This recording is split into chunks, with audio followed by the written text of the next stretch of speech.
আপনি যদি বাঙালি হয়ে থাকেন, আজকে ভিডিওটা আপনার জন্য। আজকে ভিডিও টপিক হচ্ছে কপালের নাম গোপাল। তো বাঙালিরা এটা প্রমাণিত যে বাঙালিরা কাজের থেকে বেশি বিশ্বাস করে কপালে।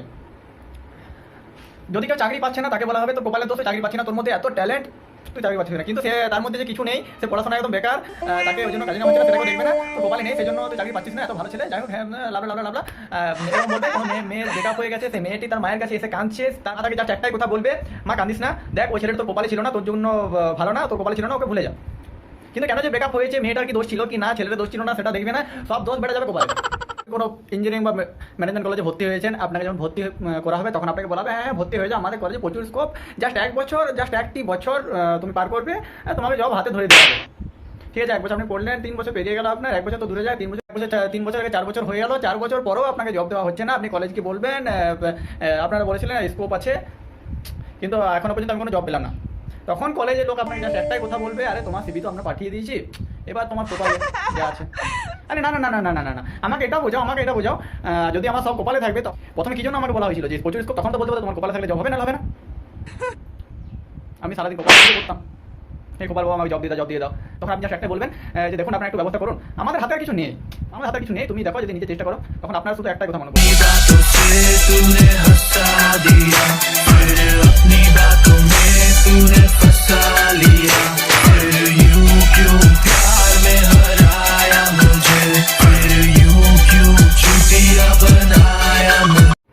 হ্যাঁ, এটার নামে কপালের নাম গোপাল।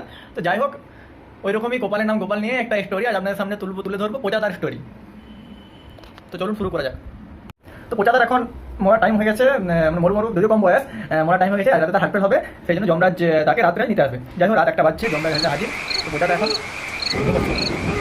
তো ঘুমে ঘরে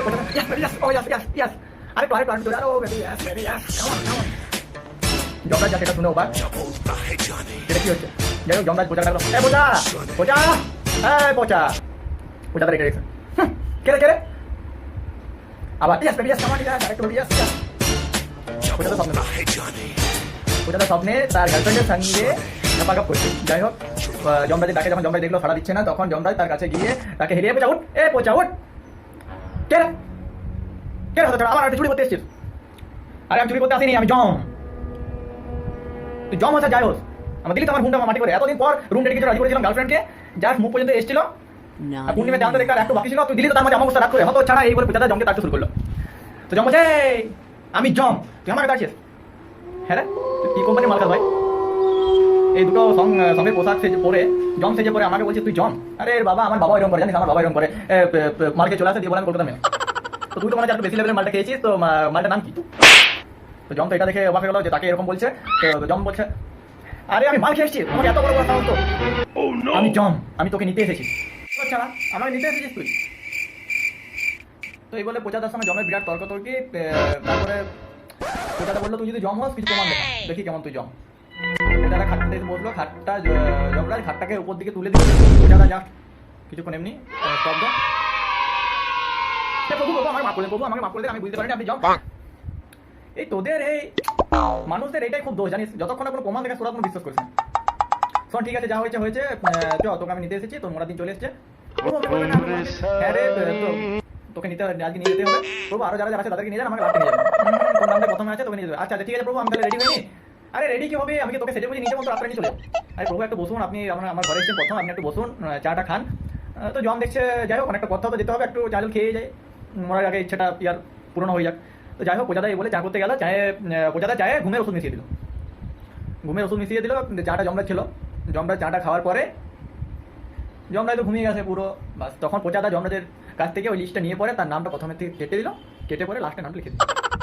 তাই কিছুক্ষণ পর আবার জমরাজের ঘুম ভাঙার পর আমি পোচাদার ওপর খুব খুশি হয়েছি, তুই আমাকে খাওয়াইছিস, শুতে দিয়েছিস, যা তোকে আরো চান্স দিচ্ছি, আমি শেষ থেকে শুরু করছি। পোচাদা তোমার হ্যাঁ শেষ থেকে মানে যার নামটা শেষে আছে তাকে দিয়ে আমি ওপরে নিয়ে যাওয়ার ব্যবস্থা করছি, তাকে আগে নিয়ে যাবো, তারপর তোকে এখন সবাই শেষে। পোচাদা যা অজ্ঞান হয়ে গেল, তারপরেটা বাকিটা ইতিহাস। যাই হোক, আজকের গল্পটা এই পর্যন্তই। ভালো লাগলে লাইক করুন, শেয়ার করুন আর সাবস্ক্রাইব করুন। এই আইডিয়াটি আমাকে দিয়েছিল আমার দাদা।